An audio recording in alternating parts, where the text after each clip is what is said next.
This is the easiest pair of trousers you've ever going to sew. No zip, no buttons, no elastic band, nothing, and multi-size.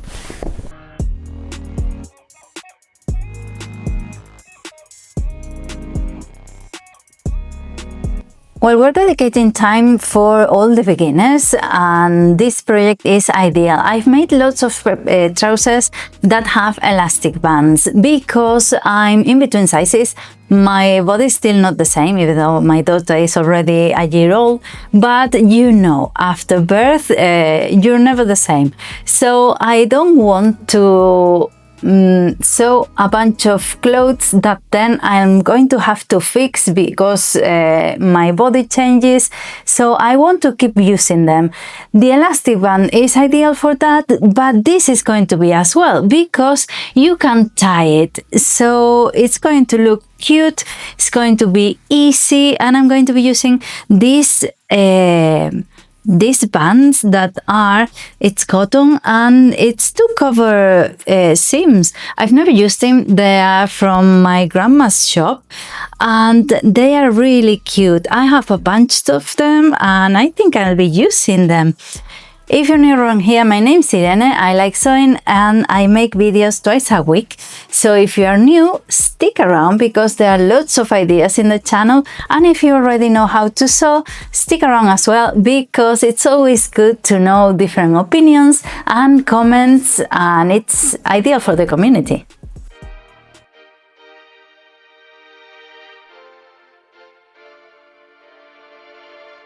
I have this piece of cotton and it has a bit of elastan as well. It cost me €8 and it's 95 centimeters. So it's just like enough for a pair of trousers and they're going to be wide. That's why we're going to tie them up, because they're going to come straight up as wide as I can, and then I'm going to tie them, gather them and tie them on the sides with my beautiful cotton bands. So it's going to be really easy.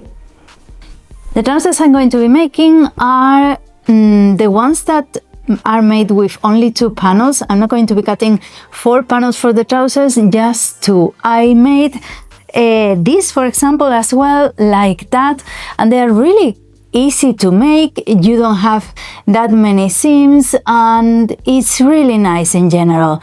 And the first thing I'm going to do is to cut my fabric so it's square. Of course, this is a cut fabric and you see how it's not even, and that's what I need.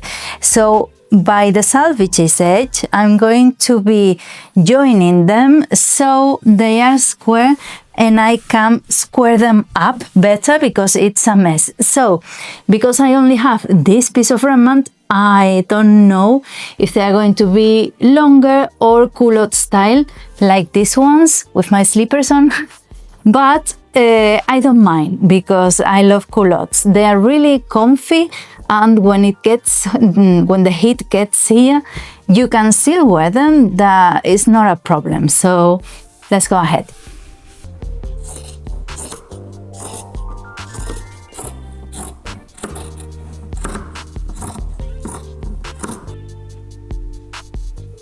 I have my 2 pieces on the table and I folded them to one side, and the folded bit is going to be the hip and the open bit is the inner seam. And now we have to trace the curve for the trouser.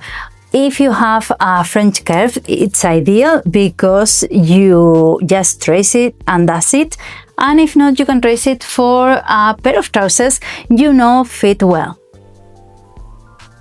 Don't be afraid, it's going to be okay and they're going to look nice. It's not a tailor's sort of trousers, it's not fitted, it's wide. It's the same with elasticated fabrics. As long as you trace the curve and you're comfortable, it's going to be fine. Nothing happened.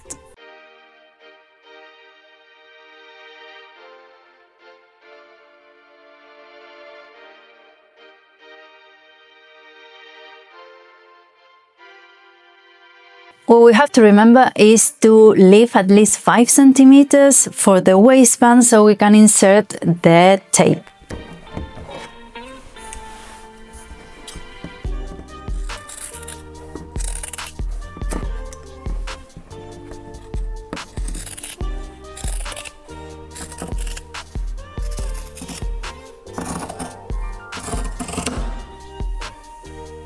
And with the trousers curve cut, I'm going to start by sewing the inner seam from the crotch line down.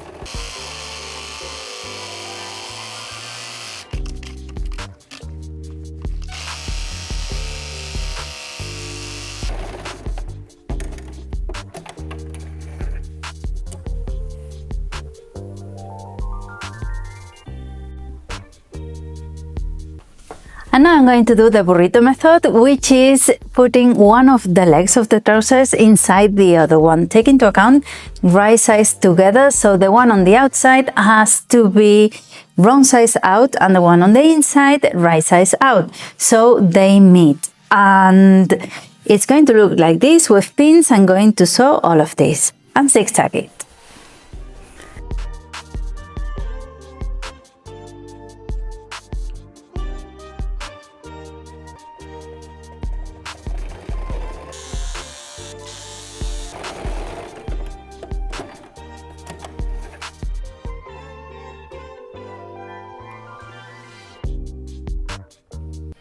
Look at the size of them. It's really good. I think it's going to be great.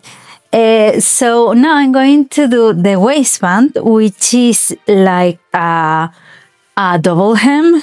And then when we pull from the sides, it's going to look amazing. And if you're doing a double hem for the waistband, how are you going to take the tapes out of it so you can tie it? With a buttonhole. I'm going to use a buttonhole in a different way so I can do that. So just make sure you have the presser foot, and you just have to follow the instructions on the machine, going from 1 to 4, always with your needle up, because the needle has different settings and you can break it easily.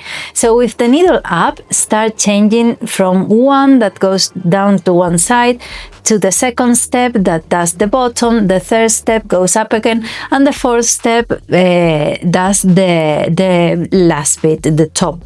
So with that, you have it done, and then open it with your seam ripper, with your buttonhole opener, and be careful because it can cause a mess. So put 2 pins so you don't rip the whole fabric.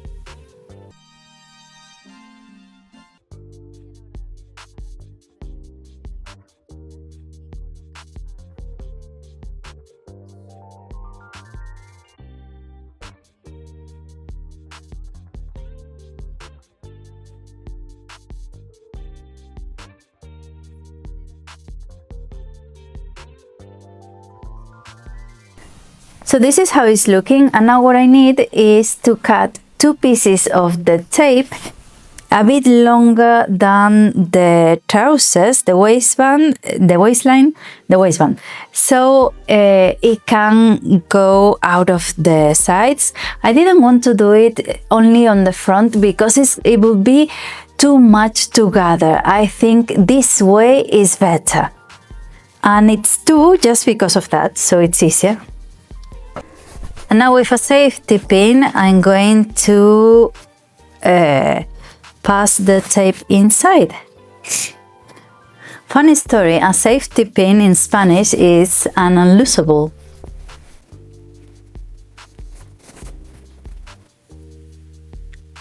And another one on the other side. This is really easy. Let's see how they look on. Bien.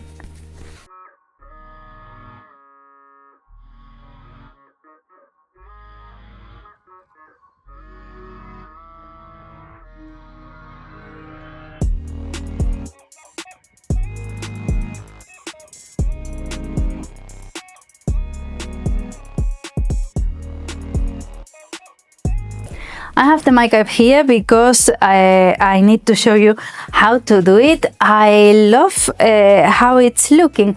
Maybe it will have been better with a wider ribbon and a wider waistband if you want like a flatter look.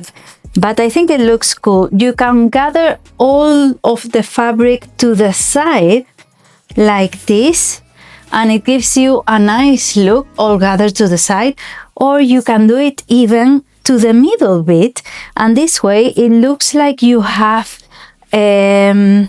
pleats on the trousers, which also look nice, because then if you want you can cover them as well.